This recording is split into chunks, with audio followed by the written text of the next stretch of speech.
श्री गणेशाय नमः। श्री जगदम्बा दुर्गा दैवीये नमः।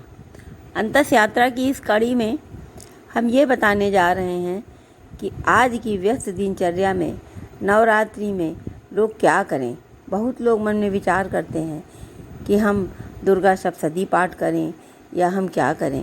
सप्तशती का पाठ लंबा होने के कारण बहुत लोग नहीं कर पाते हैं और नवरात्रि के दिनों में पंडित वगैरह भी नहीं मिल पाते हैं। ऐसे में यदि सिर्फ सिद्ध कुंजिका स्तोत्र का पाठ किया जाए तो संपूर्ण दुर्गा सप्तशती का फल मिलता है।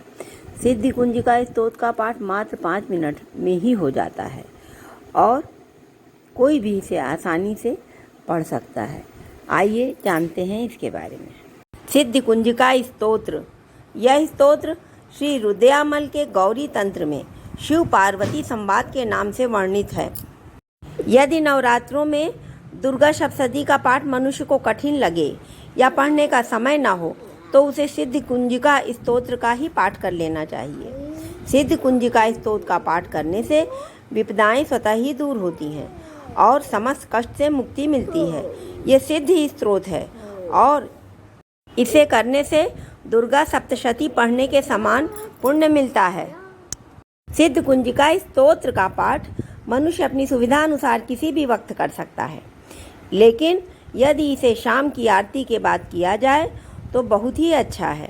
वैसे भी जो लोग नौकरी आदि करते हैं और किसी कारण से सुबह पाठ भी नहीं कर पाते, वे शाम के समय शांति से इस पाठ को करें। इस स्तोत्र का पाठ एकांत में और शांति से करें। जल्दबाजी में इस पाठ को बिल्कुल ना करें। जल्दबाजी में किया हुआ पाठ फलदायी नहीं होता है क्योंकि उसमें हमारी भावनाएं नहीं समर्पित होती हैं। इस स्तोत्र के पाठ के लिए देवी के समक्ष दीपक जला लें और लाल रंग के आसन पर लाल वस्त्र बिछाकर बैठ जाएं और लाल वस्त्र पहन भी लें। इसके बाद देवी को धूप दीप नैवेद्य और पुष्प अर्पित कर कुंजिका स्तोत्र का पाठ करें। इस स्तोत्र में कहा भी गया है, एन मंत्रेण प्रभावेण चंडी जापा शुभो भवेत्, ना कवचम नार्गला स्त्रोतम कीलकम ना रहस्यकम ना सूक्तम नापि ध्यानम चाना न्यासो न च वार्चनम। कुंजिका पाठ मात्रेण दुर्गा पाठ फलम लभेत। कुंजिका स्तोत्र का पाठ करने वाले साधक को पवित्रता का पालन करना चाहिए। वैसे भी नवरात्र हो या कोई भी अनुष्ठान, शारीरिक पवित्रता और मन की निर्मलता और भावना ये बहुत ज़रूरी होता है। इसलिए कुंजिका स्तोत्र का पाठ करने वाले साधक को भी पवित्र और मन से शुद्ध भाव से निर्मल होकर के पाठ करना चाहिए। कुंजिका स्तोत्र के मंत्र का जाप करना भी अति कल्याणकारी है। कर सकें तो प्रतिदिन 1 माला जरूर करें। मंत्र इस प्रकार है, ओम ऐं ह्रीं क्लीं चामुंडाय विच्चय, ओम ग्लौम हूं क्लीं जूं सः ज्वालय ज्वालय ज्वल ज्वल प्रज्वल प्रज्वल, ऐं ह्रीं क्लीं चामुंडाय विच्चय, ज्वल हम सम लम शम फट स्वाहा। अथवा 9 दिनों में कुल मिलाकर 108 पाठ तो जरूर कर लें। सिद्ध कुंजिका स्तोत्र की पुस्तक बाजार में मिल जाती है या फिर दुर्गा सप्तशती की पुस्तक में भी सिद्ध कुंजिका स्तोत्र मुख्य रूप से दिया रहता है। नवरात्र के इन दिनों में माता को पूर्ण भक्ति भाव से, निश्चल भाव से माता रानी की पूजा अर्चना करें, उन्हें मनाएं। इस समय माता रानी अपने दिव्य स्वरूप में सूक्ष्म रूप से विद्यमान रहती हैं। ऋतु परिवर्तन का ये समय है। हिंदू कैलेंडर का नव वर्ष भी है। अपने नए साल की शुरुआत हम माता रानी की अनुकंपा से करें, उनकी कृपा से करें, उनकी पूजा भक्ति भाव से करके करें। इस प्रकार हमारा आने वाला वर्ष मंगलमय हो। कुछ बातें और हैं नवरात्र में ध्यान देने लायक कि नवरात्रि में मंगलवार को सुंदरकांड का पाठ कर सकें तो अति उत्तम है। श्री हनुमान जी की आराधना और श्री भैरव जी की आराधना माँ की आराधना के बाद अवश्य करें क्योंकि ये माँ की आज्ञा पालन के लिए सदैव तत्पर रहते हैं। माँ की कृपा के साथ हमें इनकी भी कृपा मिल जाए तो सोने पे सुहागा होगा।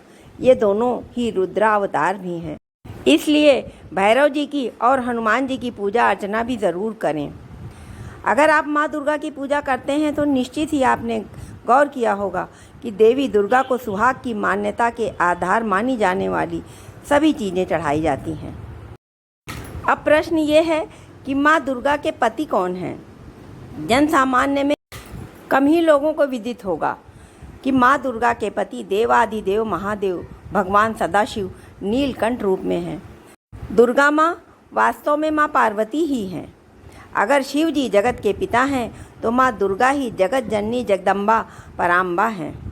शिव शक्ति और प्रकृति पुरुष ही महादेव नीलकंठ और माँ दुर्गा हैं। श्रीमद् देवी भागवत तृतीय स्कंद में स्पष्टीकरण मिलता है कि ब्रह्म अर्थात काल या शर पुरुष माँ दुर्गा प्रकृति या आदि माया अष्टांगी शेरावाली के पति हैं। माँ दुर्गा को भवानी और काल को परम ब्रह्म पुरुष के रूप में संबोधित किया गया है और स्पष्ट रूप से लिखा है कि वे ही साथ रहते हैं तथा यह भी कहा गया है कि दोनों के बीच अविभाज्य संबंध है। देवी भागवत पुराण में देवी दुर्गा बहुत स्पष्ट रूप से ब्रह्म काल अर्थात शर पुरुष की पूजा करने के बारे में बताती हैं, क्योंकि वह त्रिदेव ब्रह्मा विष्णु और शिव से ऊपर हैं। एक श्लोक में देखिए, ऐगिरि नंदिनी नंदित मेदिनी विश्व विनोदिनी नंदीनुते गिरिवर विंध्य शिरोधि वासिनी विष्णु विलासिनी जिष्णुनुते भगवती हे शितिकंठ कुटुंबिनी भूरी कृते जय जय हे महिषासुरमर्दिनी रम्य कपर्दिनी शैल सुते। शितिकंठ कुटुंबिनी का मतलब है कि नीलकंठ अर्थात शिव ही माँ दुर्गा के पति ही हैं। श्री शिव महापुराण के अनुसार भी श्री ब्रह्मा जी, श्री विष्णु जी तथा श्री शंकर जी की माता श्री दुर्गा देवी अष्टांगी देवी हैं तथा पिता सदाशिव अर्थात साक्षात महाकाल हैं। अतः नवरात्रि शिव और शक्ति की आराधना का पर्व है, प्रकृति और पुरुष के संयोजन का पर्व है। नवरात्रि काल में हमें शक्ति के साथ शिव की भी आराधना करनी चाहिए और भैरव जी व हनुमंत लाल की भी आराधना करनी चाहिए।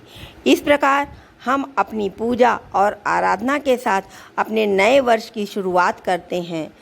माँ शक्ति से और सदाशिव से आशीर्वाद लेकर हम अपना नया वर्ष मनाते हैं। जय महाकाल, जय शिव शक्ति।